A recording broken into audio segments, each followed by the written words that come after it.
Welcome to Podcasting Power Hour with your host, Jeff Townsend, aka the Indie Podcast Father. I'm your co-host, Greg, from Indie Drop-In Network. Podcasting Power Hour is recorded live every Monday at 9 p.m. Eastern Time on Twitter Spaces. Every week, an experienced panel of podcasters and other experts will tackle your podcasting questions.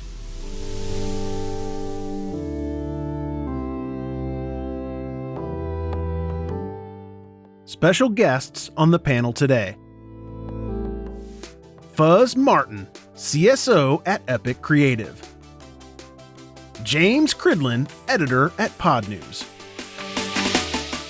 Ariel Nissenblatt, founder of Earbuds Podcast Collective and community manager at Squadcast FM; Jennifer Furbo, founder and CEO of JVision Advertising; Mark Binder, founder of Podtrix; Jack Rhysider, host of Darknet Diaries. We will, of course, put links to all of our guests and any relevant information in the show notes. All right, let's get this party started. All right, we might as well get started here. So we've been doing this for, I think this is the third week, Fuzz? So every week's got a little bit bigger and better as far as the number of people. Am I right, Fuzz? It's third week? I think, yeah, it's at least third, maybe fourth. Probably third. So we've been getting a lot of positive feedback, and a lot of content creators are just very thankful. So I went ahead and invited some more people to come to the space and give us some more help and more advice for the podcast community. I have Jack Rhysider. I invited him. He obviously has built his podcast, Darknet Diaries, from the ground up and makes a living doing it now. So Jack, man, thank you for taking the time to give out some advice. Yeah, glad to be here. Yeah, and you're right. It's gone from 0 to I think 500,000 downloads per episode now, and yeah, that's my full-time job. So happy to share any wisdom I've learned over the years. Appreciate it, definitely. And Jen is here. She has dealt with some pretty big clients in the advertising and marketing space. So Jen, thanks for joining the space. No, thank you for the invite. I really appreciate it. And yes, I'm happy to be here and to help out and give any tips and advices of marketing, advertising. I'm happy to be here. And of course, the man, the myth, the legend, Mr. James Cridland from Podnews. He made it here today. We had a meeting set once, and he slept through it. So it's a little bit later in your day, though, James. So thanks for taking the time to join. It is, yes. It's 11 o'clock in the morning tomorrow. So greetings from Australia. It's the perfect time for you. You know, everybody else says it's a little late. You know, people in the UK are upset about it, but for James, it is the perfect time. Yeah, it's pretty good. I've been out. I've had my coffee. So everything's good here. So, like I said earlier, we're really just taking the time to talk through some of the challenges that you guys have going on this week with podcasting, or just podcasting in general. With that being said, we'll get into it. Mark Binder, I know that you sent a request in and I missed it. Let me send you the invite. So, Mark, go ahead and introduce yourself, because you just created a podcast hosting platform. Yeah, so my name is Mark Binder. Created Podtrix. It's a podcast hosting platform focused around keeping the podcast creator creative. Basically, the whole philosophy with what I'm trying to build is your job as the podcaster is to create engaging content for either 5 people or as you know, Jack has done, 500,000 people. The technology is supposed to enable you to do that and not focus around infrastructure. So creating features, you know, to reach market parity, but also to, you know, surprise and delight the podcaster as we move forward. Awesome. So do you have some questions that you want to ask? These people are much more experienced than me. I try to surround myself with people that are better than me. I think it's important to learn something new every day. I think we can all take that. So what do you got, Mark? The main thing is, as I'm starting to go into the surprise and delight phase of features, I would really love to hear what, you know, the big creators and small creators alike, what features they're either missing from their podcast hosts or wish were better. So basically, I'd love to hear features, your experiences, what platforms you like, which platforms you hate, and why. So you specifically, you have a podcast hosting provider? Is that what you're running? Yes. So just like every website on the internet has a home, has an IP address, so does every audio file. That's where Podtrix fits in. It's where your audio physically lives online. Yeah, this is a tricky place to. I mean, when I see people ask me this question sometimes, and it's tricky to answer straight away because you really need to nail the basics first, right? You have to nail is this available 24 hours a day? Like this podcast must be available 24 hours a day all around the world, and as quick as to download as possible. You can't have lags where and be slow at downloading episodes when people need it. And so that's number one. And number two is having analytics and statistics of what's going on, an easy way to upload, an easy way to put your image on there, put the descriptions on there. Like there's a whole bunch of mechanics that a podcast host just needs to provide to begin with, and those are my favorite features, right? Those are the things that must happen and that must work before we even get into that's a nice to have, that's a really cool extra thing. You've really got to get that baseline stuff solid first. 100% agree. All that is there. Uploading of the audio, titles, descriptions, artwork, it's all there. The thing that I've been working on the most recently is the feed importer. So, it's really easy to start anew, but it's really difficult to migrate a large show over. So that's kind of right before I hopped on this space. That's what I was working on. That all that is there as far as, the basics. The feed importer is I think believed to be the last basic. But as far as surprising and delighting, one of the things that I've been thinking about is having the ability to look at previous download history once you've been on Podtrix for a while and recognizing the trends. And I don't know exactly mechanically how I would go about doing it. It's just one of those ideas that you kind of play around with and then see. But if you see a sudden spike in downloads for a particular show, surface that in the UI for the podcast creator to look at and see, hey, what was it about this show that was different from other ones, so I can start creating similar content to this? Or if something dipped for some reason, what was it about this show that didn't work? Yeah, those are cool. I think a lot of people obsess over analytics when they're podcasters, and you can really do a lot there. You're given the basics. Here's what episodes got downloaded, how many times, and this sort of thing. But you could also pull in, comments that people have left on Apple Podcasts. You can pull in comments from some other podcast players have comments as well. You can look at statistically which episodes have performed. Like you might want to look at what some of the analytics are shown on YouTube, because YouTube really provides quite a bit for creators. Such as when you publish an episode, is this outperforming the other ones at the same time? We're 48 hours into publishing an episode. How is that performing compared to others? Stuff like analytic. I think analytics has a lot of space to grow still. 100% agree on that. Let's see what James thinks, because James sees a lot of these podcast hosting platforms come and go throughout the years. So James, what do you think is what is absolutely critical? I mean, I think we're at a stage now where just launching another podcast platform or podcast hosting company is I mean, it's fine, but there are lots of podcast hosting companies out there, and so the real thing that I would recommend you do, Mark, is to have a unique thing that your podcast hosting platform does that nobody else does. So copying everything else, absolutely fine. But what does it do that you can't get from Libsyn, from Buzzsprout, from Captivate, from all of these other podcast hosting companies? And I've been an advisor for Captivate until they were purchased at the end of last year by Global. So I'm a little bit limited in the kind of thing that I can say. But what I would say is, there's a bunch of neat analytics out there. There's a bunch of of information out there. But what is different about your podcast hosting platform that I can't get if I go to Libsyn, or I can't get if I go to to Blueberry or whatever it might be. And I think it's focusing on that would be really helpful. Yeah, I love that. I can answer that question a little bit, but of course that's something I know you're asking that more. Think about this as I'm building it. But one thing I do want to say is that I haven't seen this with too many other hosts, and I could just be missing it, or they're not advertising it, or whatever. But Podtrix allows for show level access control. So a lot of what I've seen with like Libsyn and Anchor and the like is you either have access to the system and everything that's inside of it, or you don't.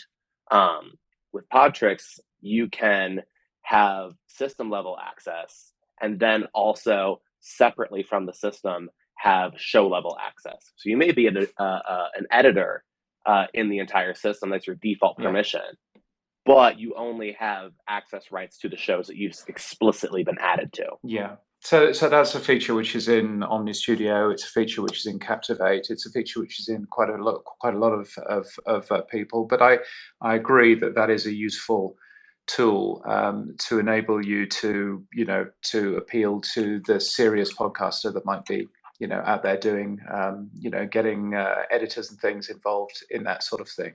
So I think it's certainly worthwhile having a look at that. The other thing, I think there's a real opportunity for supporting the new Podcast 2.0 tags.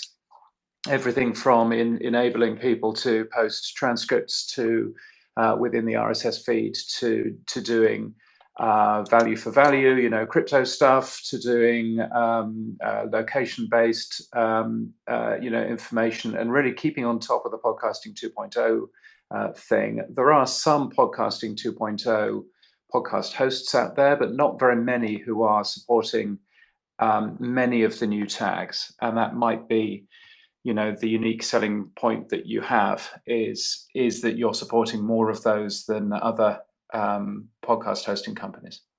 Yeah, I've become aware of Podcast 2.0, and I definitely have some tags set aside that I want to start supporting. I think there's a couple I think that I either am supporting in production or it's in staging right now. I forget what they are off the top of my head. But yeah, that's definitely something that is up next to really start diving into.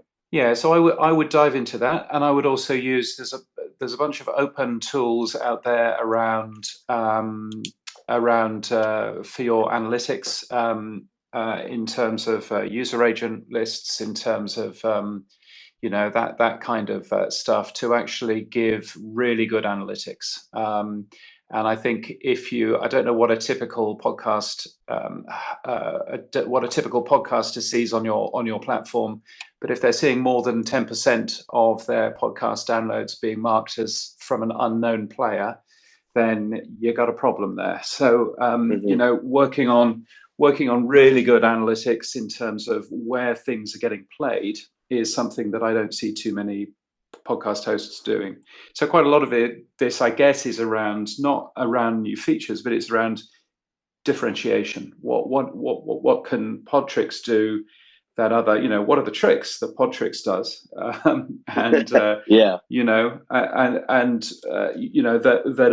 That other people aren't doing, because otherwise you end up being just another podcast host, and that's not particularly helpful. Exactly. No, I agree with that.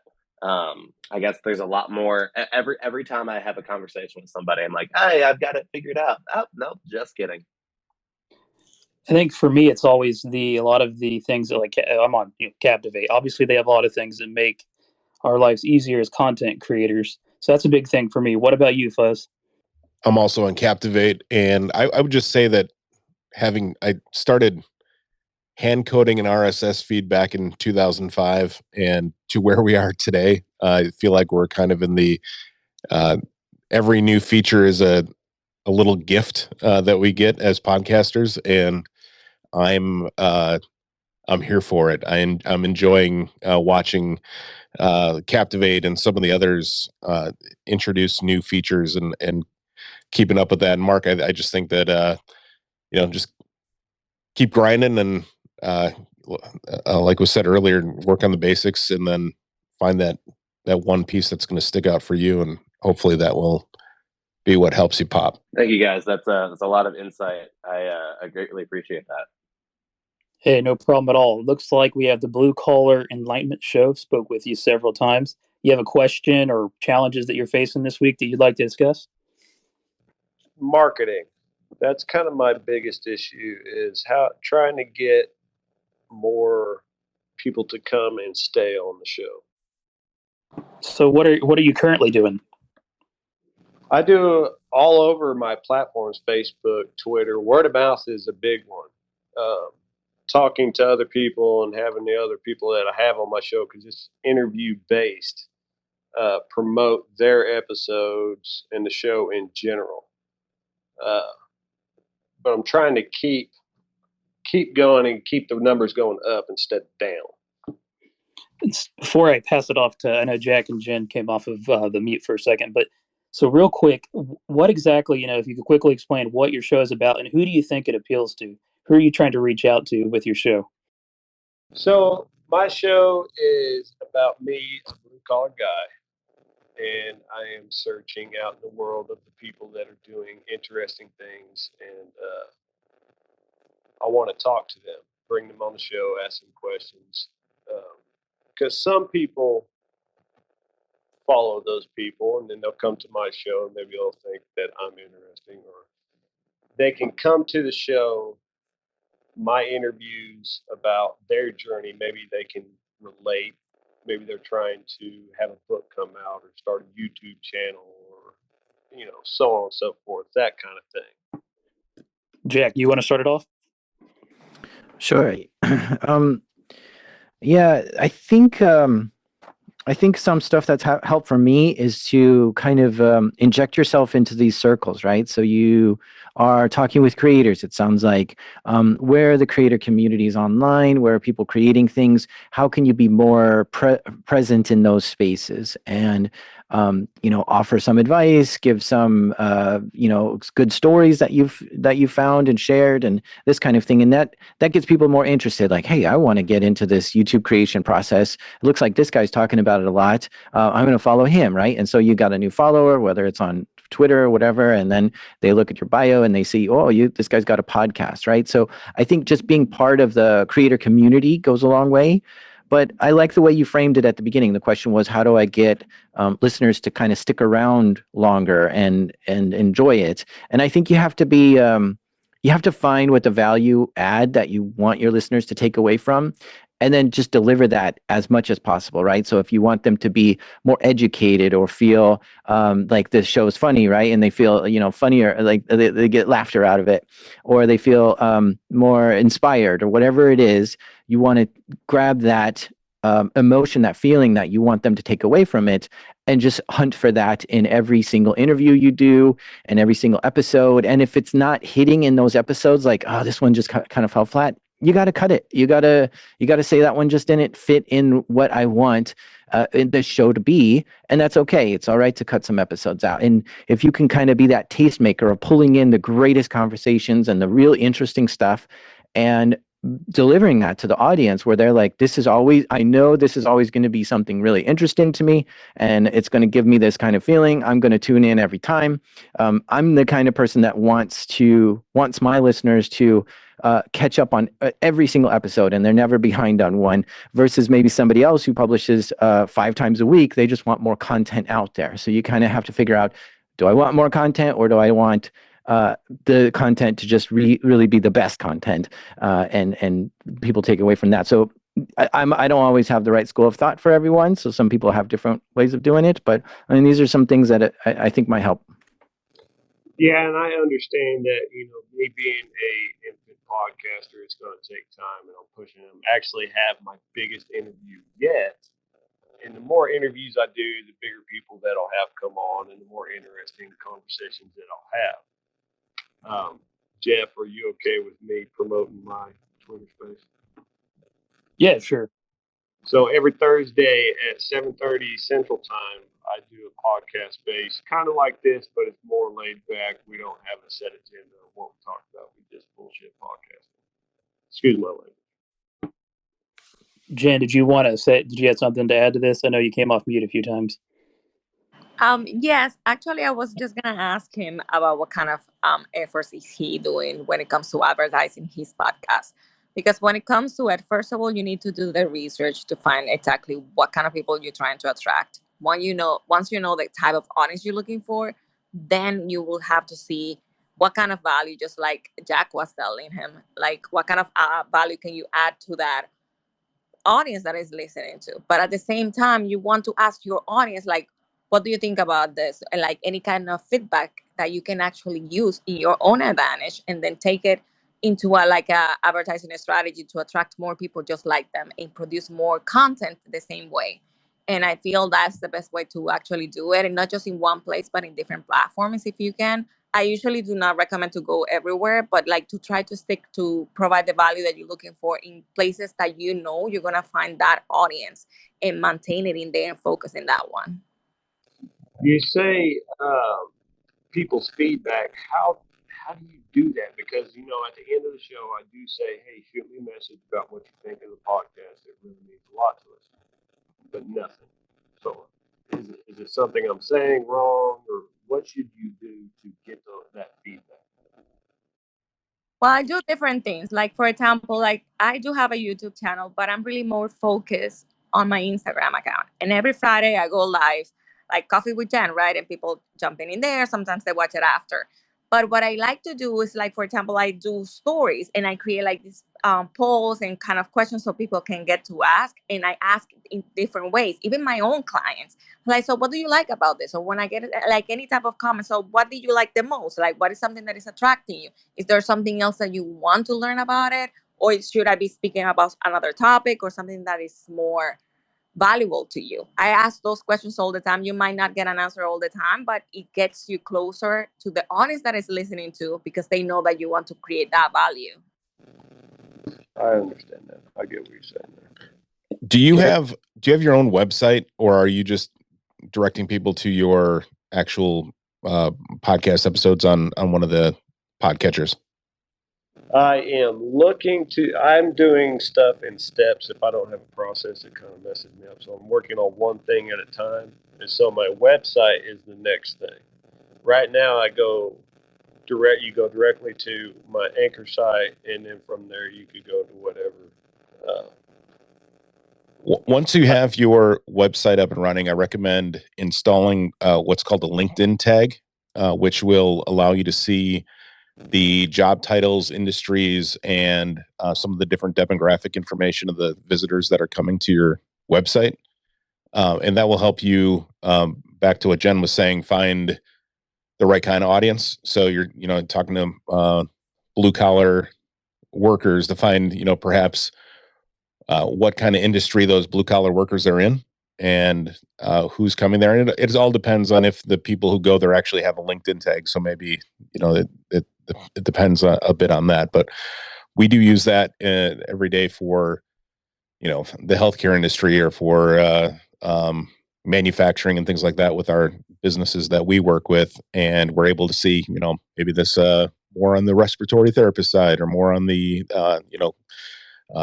nurse practitioners, or whatever that might be that we're advertising to. So once you have I always recommend having your own page that you can control and look at the analytics for, and those kind of things that you don't get from Anchor, or from directing, direct right to Apple or to Spotify, and being able to measure that, and then see what's working, who it's working for, and then to advertise to more people like that. Ariel, do you have any advice on how to get feedback from your listeners? What are some creative things that you've done or heard of that you just said asking on his podcast at the end is not working? You have any thoughts on that? I have many thoughts. Thank you for asking. It could. How many listeners do you have is a big question, because if you have 200 listeners per episode, there's a good chance that. Sorry, I'm in a loud room. There's a good chance that that's just not enough people to be engaged to actually give you feedback. So that could be something just to think about, is you might not be getting feedback because your sample size is not big enough.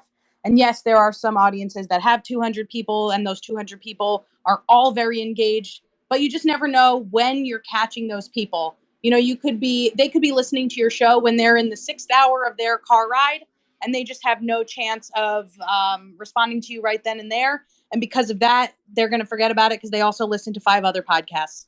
So that's just something to think about. Maybe it'll make you feel a little less like, oh, why is nobody responding to me? Sometimes it's just because you are one of the approximately 8 podcasts that they're listening to per week, and they listen to you as part of their routine, and you're so entrenched in their routine that they don't even think of you as something, that they need to do besides when they're listening to you. But then another thing to do, just maybe try this out, is when you are asking for ratings and reviews on your show, give people something specific to respond to. So everybody says, hey, before you go, leave us a rating and review. It really helps us. It doesn't really help you except for in social proof. That's, this was debunked a while ago from Apple, that it moves you up in the algorithm or anything like that. So maybe just appealing to people where they are and really telling the truth and saying, hey, it doesn't really help us move up in the algorithm, but it really does help me understand what you like about the show. And maybe just being honest with them will help, and say, like, I really do need to hear from you because I don't know why I'm making this show otherwise. You could always try that tactic and just be very, very frank with them. And then just on a lighter note, you could also say something like, we would love it if you'd leave a rating and review. If you don't know what to say, tell me what you had for dinner today, or something better yet, more related to your show. I am writing every one of these things down just so I have them. I appreciate it, y'all. I am recording it too, so you don't have to write it down. You can listen to it right after if you want to. Go ahead, Jack. Just to give some context on what Ariel was saying with the sample size, I get about 1% of my listeners to do what I say. So if I say, message me, tell me what you think, leave a review, buy this product, whatever, it's 1% of my audience. That's so fast. yeah. Yeah, but repetition is what is gonna get you there. Yeah, I mean, I think when it comes to repetition, so Jack, that 1%, you're going to have some people tuning in, some people responding to your calls to action some weeks, some people responding other times, and then a good percentage is never going to respond. Do you have any data on that? I agree with you. Some would never, and you're right, because they're busy. I'm listening to podcasts when I'm running. I'm never going to respond on a run. I'm busy doing something else. So yeah, I don't know if you're right. So I think the ones who do respond, I think, kind of reflect a larger percentage as well. So if you have one person that says, hey, this was really helpful to me, it probably means that there were 10 other people who feel that same way too. So I kind of feel this as like, you're representing some of the other, silent majority as well. Yeah, I can actually speak to that when it comes to newsletters. So I run a podcast recommendation newsletter called Earbuds Podcast Collective, which you can get if you go to earbuds.audio. We are officially partnering with James at Pod News, which you can get at podnews.net. And the way the newsletter works is that we send out an email every Sunday night that has 5 podcast episodes on a theme. And we don't get that many clicks, which is shocking to me because we have a pretty big subscriber base, and those people are very plugged into the podcast space. We get a lot of people writing to us on social and saying they loved our podcast recommendations, or DMing us or replying to the email, but our click rate is not huge. Our click rate is in like the 2% range, which is okay industry wise, but I would like it to be bigger, whatever, all the things for advertisers, whatever. But what I found, and I tweeted this recently, is that I don't know about you, but when I am subscribed to a bunch of different podcast newsletters, I am not clicking on those newsletters, even myself. I am viewing what's being recommended, and I'm thinking, oh, okay, that's being recommended, great. And then I go to the next newsletter and I'm seeing that it's being recommended there. And then sometime down the line, maybe it's subconsciously, I'm going and I'm putting the name of that show into my podcast listening app of choice, and then I'm going to listen to it that way. So people don't always take action right away. And so that's another thing to keep in mind. James, best for last. What are your thoughts? Well, there we are. I think from my point of view, to get people to to do anything, you need to keep it really, really simple, not add 400 million different things at the end of your podcast. If you really want something, then ask for it up front. That it typically works rather better than throwing in, give us 5 stars. That would be really helpful. Please tell your friends. Please, give us feedback. Maybe you'll give us feedback on Podchaser, or maybe on Apple Podcasts, or, send us a postcard. Here's our address, and all that kind of stuff. That's not going to be the easiest thing to end up doing. So if you want something from your audience, ask them for one thing, and make it really clear why you're asking and what you'd like to know. All right. Is that a good answer for you, Blue Collar Alignment Show? Yes, sir. I won't take it any more of the time. No, and I think, the longer you do it and you get into it, then you start realizing these kind of things. But yeah, really keeping it simple is critical, because you don't want to make it any harder, give your listeners, more work. Fuzz, what do you think? No, I agree. I think that you want to make it simple, and really just, again, find out who your audience is and provide the best product to them, and market to the right people. And that's what you got to do. If anybody else has a question, don't hesitate to go ahead and request the microphone. We'll go on to Ankur. Go ahead. Hi, everyone. So I actually am involved in this podcast called Software Engineering Daily. So I manage the operations there. Before that, I've been a listener of Darknet Diaries and Lex Fridman podcast, and also Software Engineering Daily.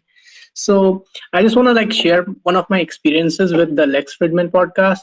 I was one of the first listeners of those podcasts. So Lex created a Discord server which had 100 people in the beginning, and it grew really from there. And his episodes were really technical, deep learning, and all kinds of stuff. But the audience of that podcast was just not the technical people. It was people who were played great guitars, or painters, or artists. So people from all sports of life were involved in that to grow that podcast. And I think Lex had this habit of engaging with their audience, with his audience in such a great way that he used to actually discuss research papers. So he used to discuss the Turing paper and kind of stuff with people on the Discord voice chat. So that experience has been so, and now he has millions of listeners, so he probably does not even remember us, but I was one of the first listeners of that podcast. I had a different question. So we are right now we have 30K listeners per episode on Software Engineering Daily, and we are trying to create new forms of a podcast, so Web3 and all kind of the different domains that are coming right now. And I just want to understand what's the best way to diversify from here without starting from scratch all over again. So diversify as in create new podcasts, or go into new areas in the current podcast? Create new podcasts.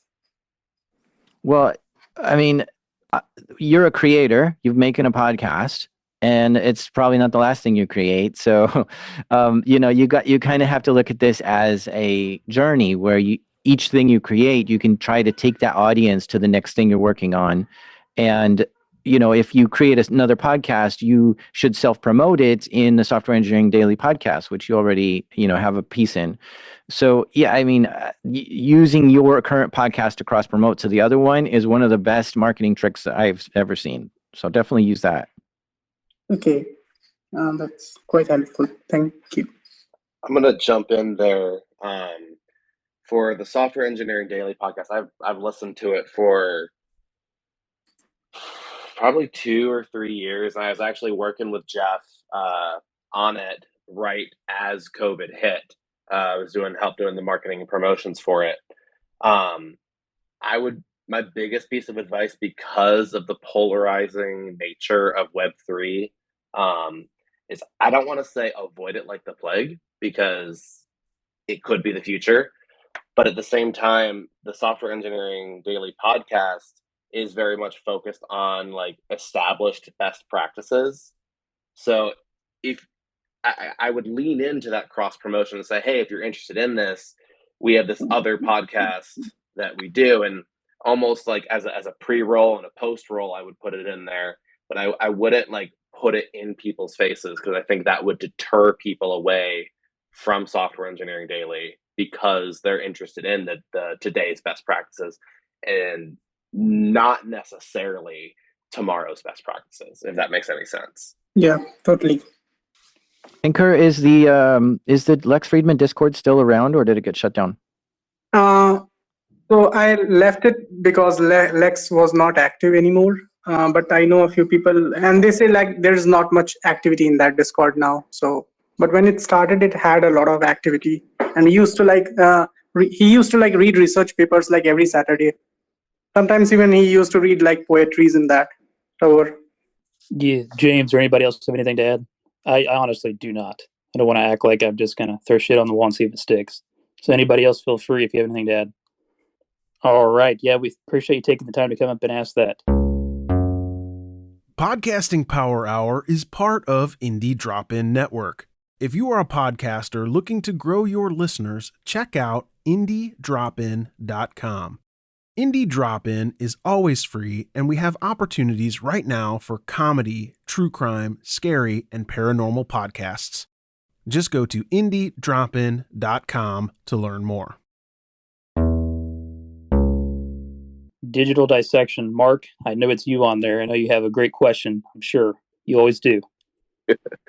Hey Jeff, thanks for inviting me. I apologize I was a little late, but the question I came in with actually does kind of piggyback off of what was just covered, because we started doing a mini series that kind of accompanies what we do on our main show, because the main show that we do covers pop culture, and we go through what I basically just whittle it down. Millennials that remember the 80s will typically be the crowd we're going for.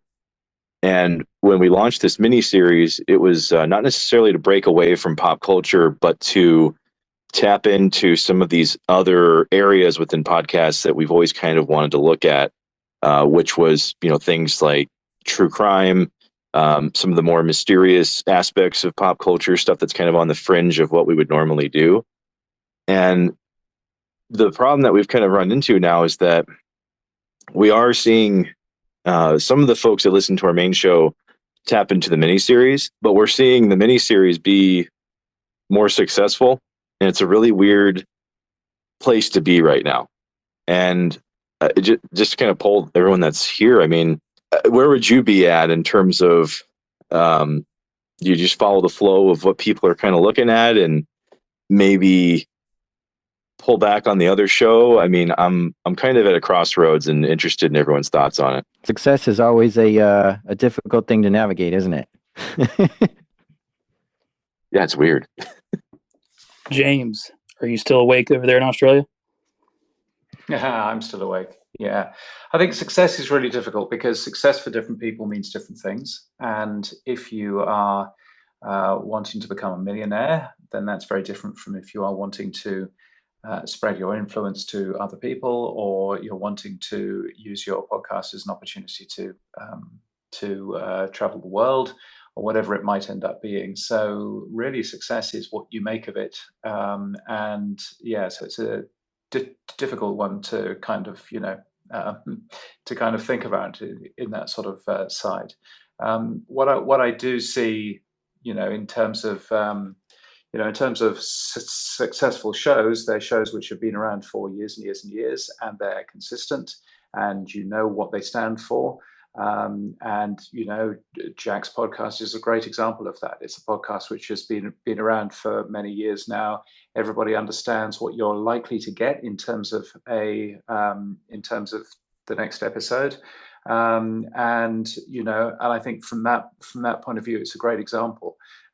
There are plenty of shows which appear and then they exist for 12 episodes and then they disappear, which doesn't seem to me to be the world's greatest plan, to be honest. So so it's always interesting seeing that.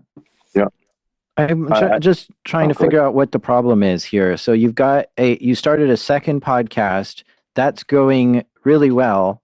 What's the issue that you need help tackling? So actually, James kind of answered the question for me, at least, thinking about maybe not being so quick to kind of run away from what we've been doing with our other show, since we've only been doing podcasting for a little bit over a year now. So for me, it's not like we're thinking about it being a job replacement by any means. For me, it was more about maybe more of a knee-jerk reaction.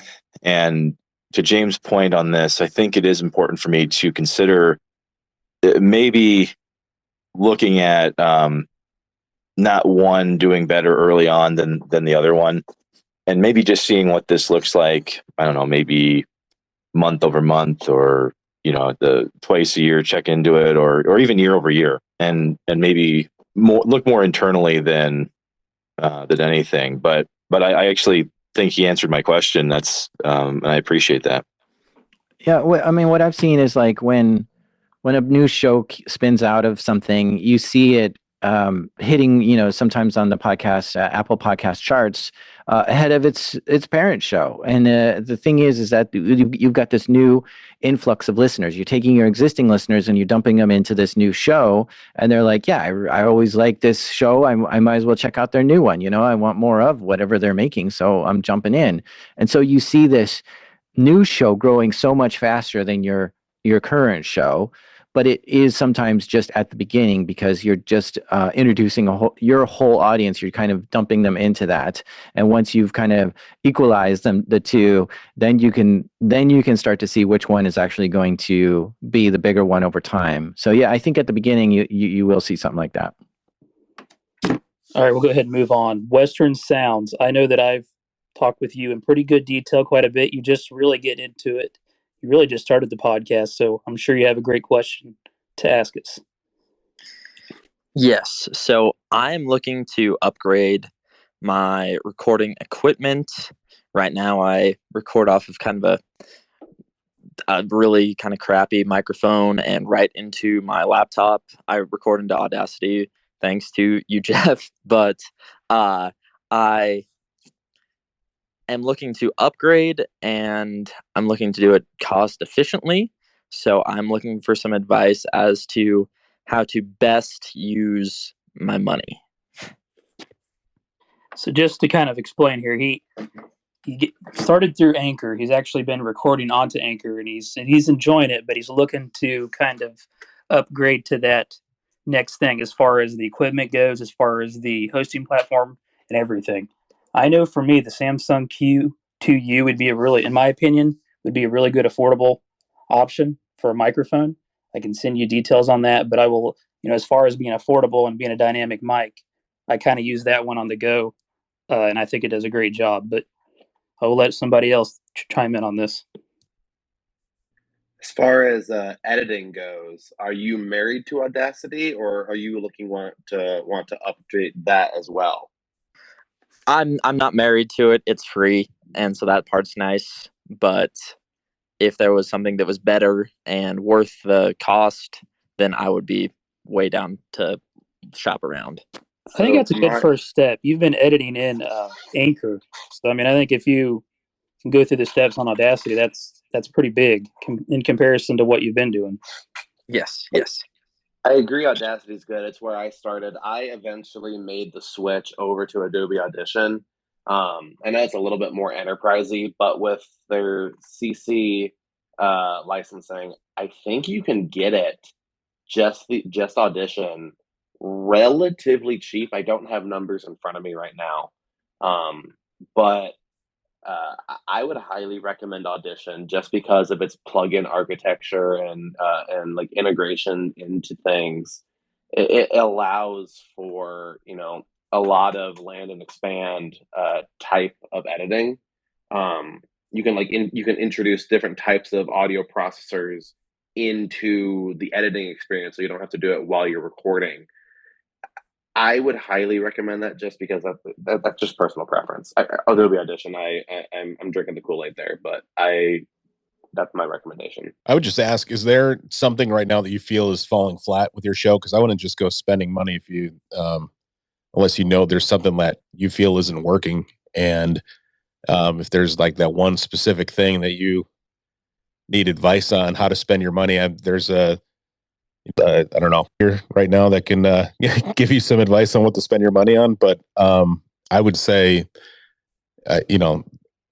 don't spend it if you don't need to. If that's working for you, keep going that route until you hit a wall and need to adjust. I spend a lot of money on podcast stuff, but only because that's my hobby and that's where I spend my extra spending money. But if you're doing it to make money, I would say keep it as lean as possible until you're in the black. And other than that, we can all here spend your money 1,000 different ways for you, and we'll all have different opinions on that. Yeah, I think my mic could use an upgrade. I'm only really doing this with my spare money at the time anyway, so it's more of a hobby for me right now. If I would start making money on it, then I would keep it a little bit leaner, but right now I'm just kind of doing it for fun and want it to be better, if that makes sense. Do you have any podcaster friends who pod faded and their mic's just sitting in a drawer somewhere that you could say, hey, can I just borrow that to see how it sounds? I don't right now. I might ask around, but as of right now, I don't. Jeff, what was that mic that you and I were talking about the other day? Yeah, no, I used Shure MV7, but I mean, we were talking about, I also use the Samsung Q2U. It's like $60, I think. It's a dynamic mic. It's good. That one's USB and XLR, right? I hear him pulling it out of the drawer. Yes. Yeah. Just as a good transitional mic. I mean, that's if you're running USB now and not XLR, and you decide in the future to upgrade your recording device, then you can go to an XLR if you're currently using USB, and that's kind of the next step up. Awesome. Thank you guys. I really appreciate it. Anybody else have any other thoughts on that before we move on to Chris? I mean, the only other thing that I would add is USB mics aren't a middle ground. They can be the microphone that you end up using, depending on what your show is about. The MV7 is a perfectly capable microphone without ever plugging in an XLR thing into it.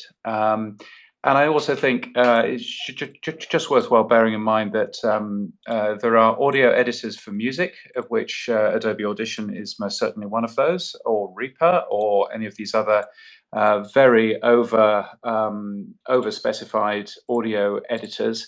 There's a really good audio editor which is specifically for speech, therefore specifically for podcasting. It's called Hindenburg. It'll cost you $9 a month. And it's specifically built for putting together shows quickly, easily, for speech. It'll even upload it to your podcast host for you, and is a much, much better choice than going for a hugely complicated piece of equipment like Adobe Audition or any of these other services, in my humble opinion. And so, just worthwhile knowing that there are other tools out there that make it easy, simple, and quick for you to edit. Which, frankly, much of the reason why people pod fade is that they just get tired of editing. They get tired of the drudgery around their creativity, and I'm a big fan of getting rid of all of that and to focus on keeping time for being creative rather than fiddling around with XLR microphones and complicated audio editors, when you can just do a great job with something which is made for the job. Yeah, I like Hindenburg as well as an audio editor. And the reason why I don't want to use Audacity is because there's this thing called what is it called? Self-destructive, non-destructive editing. So when you cut off the end of a clip on Audacity, you can't get that back unless you re-import that audio. And to me, that was just really anxiety inducing because I'm like, do I really want to remove this forever? And it's like, oh no, I actually wish I kept that one extra second on there. And, oh, this is really driving me nuts. Exactly.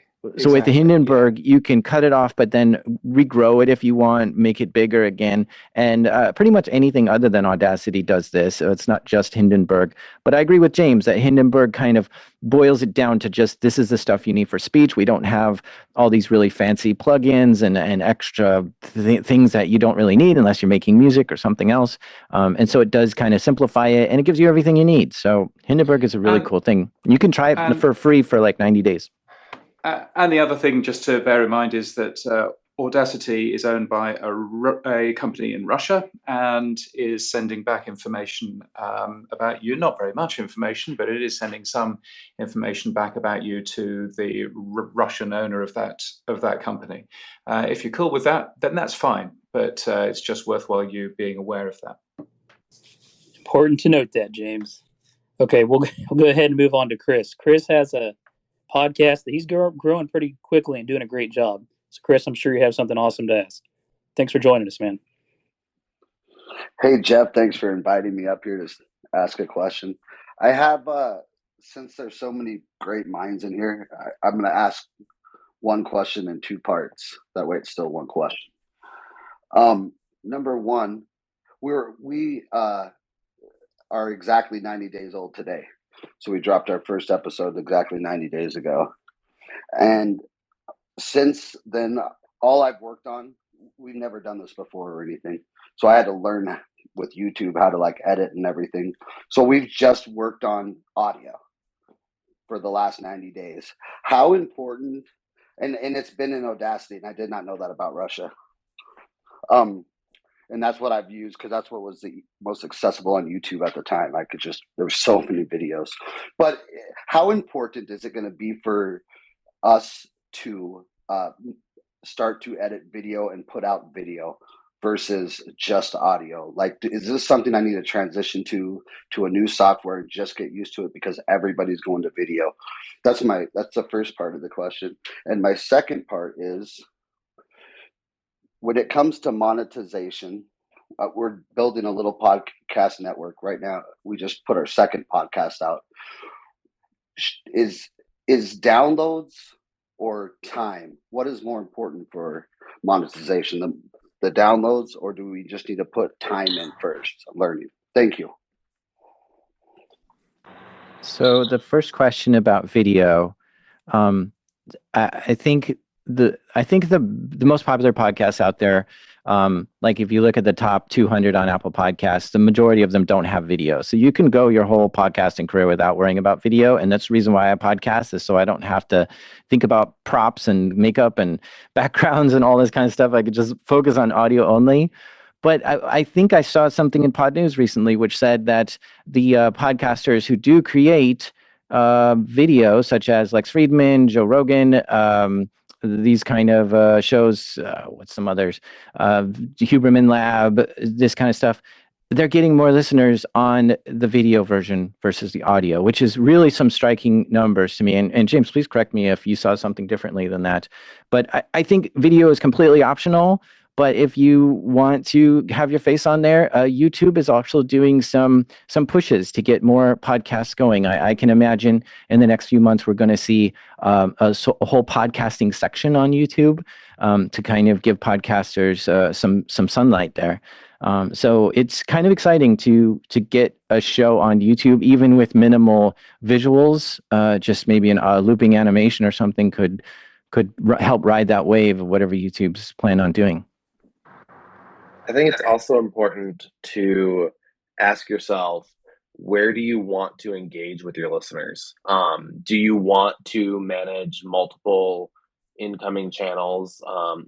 If you are getting responses from your listeners, do you want to reply to emails or reply to like pod inboxes?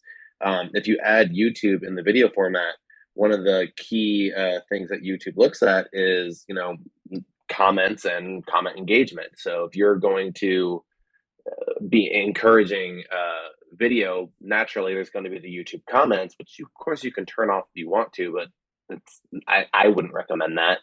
But do you have the time to reply to the comments to foster that engagement? It's all about the time and where do you want to take this. And I think before you even get there, do you have time to make videos, and do you have time to make videos well? Because shitty content is not going to have a place anywhere in the future. There's just too many other shows to choose from. Your show has to be amazing, both audio and video.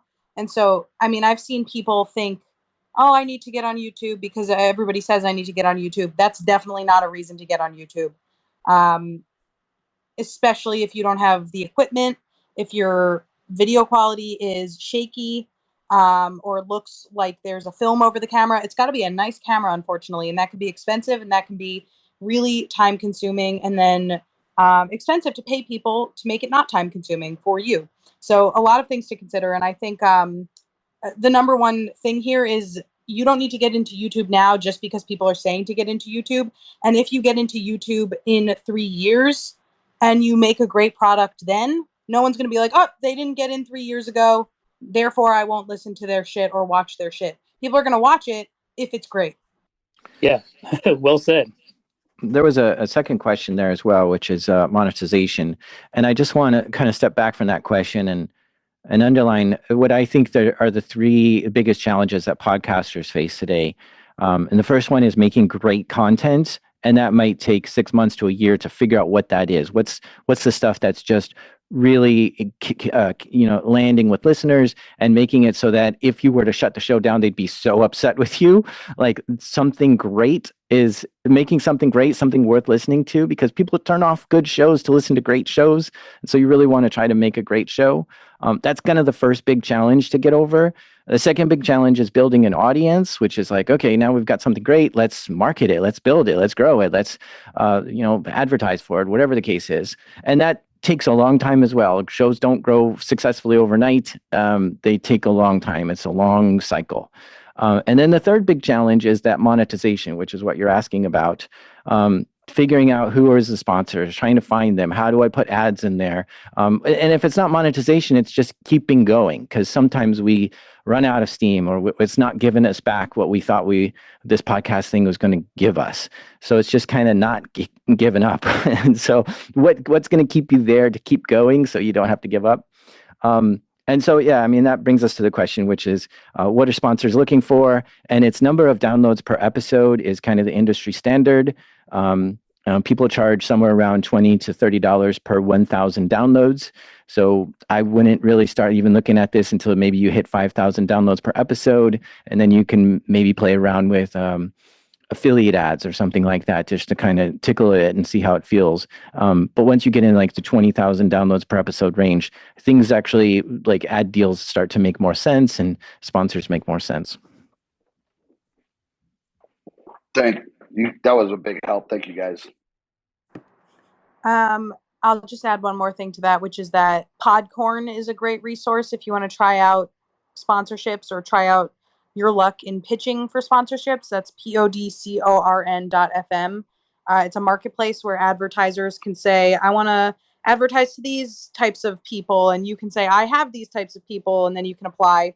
You can do a vocal ad, you can record a voice clip, or you can write your pitch. And of course, there are best practices for both of those things, and there's many reasons why you would be accepted or not by these advertisers. So that's a fun way to play around with a potential ad goal. But then another thing to think about is, are you getting enough engagement from your listeners, whether that's on social, whether that's ratings and reviews? Are you hearing from your listeners enough to know that they are going to take action when you tell them to buy a product? Because or else you are not going to be a great ad partner for an advertiser or a brand, and you want to prove your worth so that they come back around again. So if right now is not the time, spend your time building up your quality of your content, your engagement, your listenership, and all that before you go after asking for somebody to pay to be on your show. Fuzz, Jen, James, anything to add to this? I don't particularly know. There we go. Ariel said everything that I was going to. No, I think Chris also just knowing a little bit more because I engage with him daily. He's definitely at that point now where he, as far as the number of listeners, he's and the engagement he gets, he's ready. But it's about taking that next step for Chris. Chris, thanks for asking your question, man. I appreciate you inviting me, Jeff. Hey, no problem. To you, Ike, I know you have a question to ask. Hey guys, hey Jeff. Thanks for bringing me up. So I'm going through a lot of things with the podcast industry, kind of doing a lot more research. And one thing that I've gotten myself into is I help a lot of podcasters outside the United States, and I bring more people into podcasting from Africa, from the Caribbeans, and now we're going into Latin America. And the only problem that most of them, or thing that they keep asking me, is how do they get to cross promote with counterparts in the United States to be able to get that United States audience, because they want to be able to get that United States ad dollars. And it's been one heck of a journey trying to deal with a few platforms in trying to see if we can do that. But then there's sometimes a language barrier, sometimes accent barriers, or the story barriers there where the stories might not, how do we figure out a way to solve for this to bring more of a very, very diverse community that can cross promote easily across continents if possible, because they're already in the same genre. And someone who's talking about relationships in Africa should be able to give that same advice to someone in Europe, right? But how do we, what are there platforms that have been created for this, or is there something that I'm missing in having to help these people kind of cross promote into Europe or into United States on that? And that's what I really have been trying to solve this past 2 weeks, since the last time we spoke, Jeff. That's it. Well, I've done quite a few cross promotions, so I can share some experiences here. The things that I want to do when I'm cross promoting with some other show is to find a show in my category, my genre, like you said, talks about the same things I talk about, and to find a show that's got similar size to me. And to do that, I look at my category, whatever that is in Apple Podcasts or whatever, and I try to get a good understanding of what are some of the shows that are going on there, and not just my primary category, but maybe my secondary or third choice category, right? So I'm technology primary, but I'm true crime as well. So I can look in these two different categories to try to figure out what's going on. Who else is there? And then I want to try to figure out similar size. And to do that, I go to castbox.fm. This is a podcast app that actually shows how many subscribers every podcast has. So I can look at how many subscribers does my show have on there, and that's just Castbox subscribers. And so that gives me kind of an idea of how big I am on the app. And then I start to look at these other shows that I've already identified to say, what are some that are in my range? And that gives me an idea of, this is about the same size show as mine, and we're both probably trying to grow. And so then I'll reach out. Maybe I'll get 5 or 10 shows, and it's probably better to find shows that don't have a network and they're kind of independent, because kind of network shows have their own little club that they're in. So you find an independent show, you reach out to 10 of them, and maybe 3 say, yeah, I would like to do a cross promotion. So the way I pitch it is saying, hey, I'd like to put a 60-second ad for your show in my show, and I'm wondering if you would like to do the same, put a 60-second ad for my show in your show, and here's the stuff I want you to say to promote my show or whatever, and see if they say yes. And like I said, when I reached out to 10, 3 said yes. So it sometimes is a number game. You sometimes have to reach out to quite a bit before you get in, but those shows could really make an impact with your downloads, and that's kind of my experience. Do you do this for international podcasters, or like just the ones locally that you've done this with? Well, I found English speaking ones. I guess if your shows are English speaking, then they can be in the English speaking crowd. But if they are in that language, whatever language you speak locally, then you might want to seek those ones out specifically. And I think you brought up a good point, Ike, about the language barrier and accent barrier. And I think one way you can overcome that is not necessarily doing cross promos straight away, but appearing on a few shows as a guest so that they actually hear your voice, hear the host's voice, and then later, maybe down the line, after they've heard your voice, they're acclimated to it, then you can pepper the shows that you're potentially interested in collaborating with cross promos, but you kind of introduce them a little bit with something that helps them understand the tone of your voice and all of that. Gotcha. Okay. Thank you. I also just want to add that it is possible to do cross promos with shows that are smaller than you. You just have to think about, or bigger than you.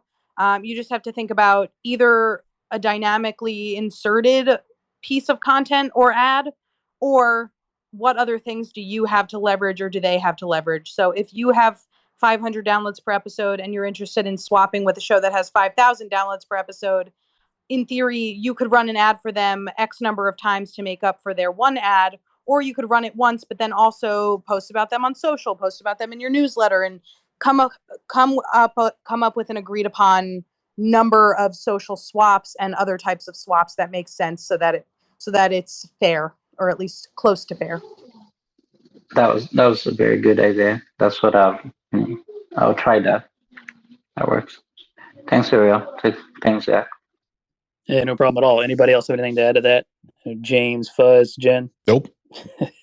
George, do you have a question? Oh, you were a speaker, then you dropped off. Before we end this, George, do you have anything you want to ask?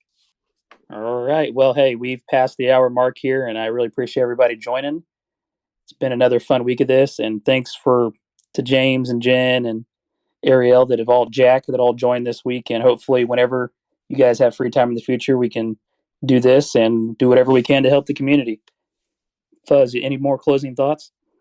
No, and I just want to say, Jeff, thanks for putting this together. These are always helpful, and thanks to all the guests that joined today, and all the listeners who listened in or asked questions. This is great. This is something I look forward to on Monday nights. So thanks, or Tuesday middays if you're James. Tuesday midday. And if anybody would like to know what the headline is for tomorrow, Megaphone, the massive, great big podcast hosting company that Spotify owns, has been down for the last 2 hours. Yikes. So there you go. It's all going on at Spotify, isn't it? I'm just going to say Podtrix right now is up. and so is my own cobbled together podcast host as well. Always good. You have any other closing thoughts, James? We appreciate you taking the time to do this. Hopefully we can join forces again in the future. Yeah, indeed. I'd love to in the future. Can't do next week because I'm in Toronto, in Canada, rather weirdly. But yes, no, this has been fun, so it's always good to hear these, and yeah, it's been good fun to be part of this. So hopefully, I will be again. Jack, man, appreciate you taking the time. I know you're a busy guy. You have any closing thoughts? Oh, it's just fun catching up with some of my friends on here. So good seeing you, Ariel and James and Jeff. Nice chatting with everyone. Hey, thanks for your input. You're always a valuable resource, and you have a lot of information out there also that's helpful on the web. So thank you, Jack. My good friend Ariel, you have closing thoughts? Yeah, I do. Just because somebody says something doesn't mean it's the truth when it comes to podcasting or podcast marketing. Be skeptical of people who call themselves gurus. Be skeptical of me. Be skeptical of everybody up on stage. Do multiple rounds of research before you make decisions, because anybody can say anything. And because there are no real rules, anybody can make anything up. So just, do what's right for you and your podcast. Ask questions, but trust multiple sources. You're the best. You probably get told that a lot, though, but maybe not enough. Appreciate you. Jen, closing thoughts? Thank you for joining. This is your first time joining and kind of getting to know some of the people in the podcasting space. So appreciate you taking the time to do this. I'm really happy to be here. And like you said, it's my first time doing this one. And I was happy to listen to everyone and everyone's thought. And especially what just Ariel just said. Everyone can say whatever and anywhere. It doesn't mean that they're actually telling the truth. But just get out there, guys. Just keep doing what you need to do and just enjoy while you're doing it. And thank you for having me. George, now you jump up here. What's going on? Sorry, guys. I just I was taking care of something, then I had to jump off, and then I had to jump back on again. But I had just a quick question regarding the some really cool news that I got recently. I just got was named as like a number one spot over on